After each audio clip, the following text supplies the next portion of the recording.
a busy weekend for me. All over the savannah area, farmers are busy because the fires have started, and if you don't get your crops in quickly, the bushfires will burn them. So we're harvesting soybean and maize on this farm. Yellow maize for the poultry industry, and then soybean. We supply our maize and soybean directly to estuary farms where they do poultry.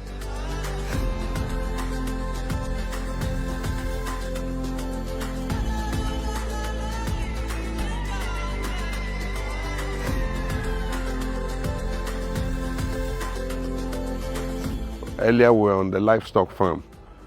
We started with the goats and the small ruminants, and we started with 300 of them. Right now they've increased to almost 500. We have another 200 animals, and we started just a few months ago, and so it's looking positive.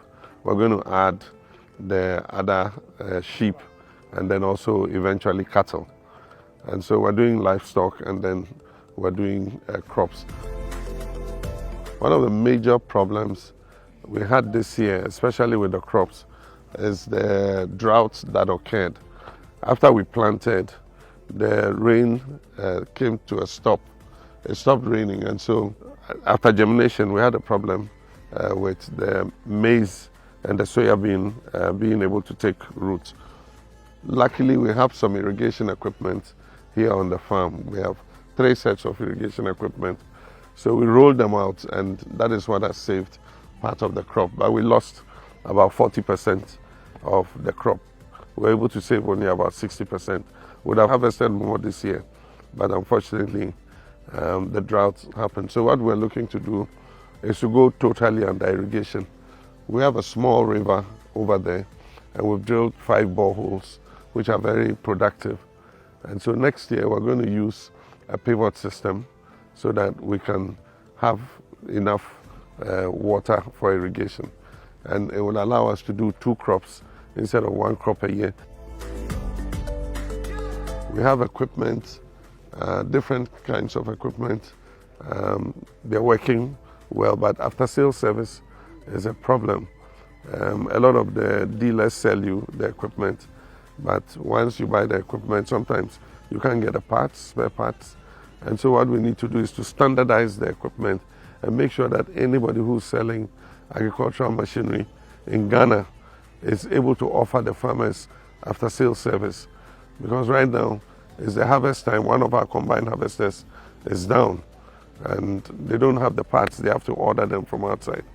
If we say we're waiting for them to bring the parts from outside, by the time the parts come, bushfire would have finished this crop. Happily, one of our neighbors has a good combine harvester, and that is what you saw me riding. We have hired it from him to come and help us, to be able to harvest all the crops before the fires come in. And that's why I believe that we must have farmer service centers where we have specialized agencies repairing and operating the machinery, and then let the farmer farm and let somebody provide him the service of the machines so that it doesn't have to be his headache. Today my headache is about this combine harvester, how to get a part.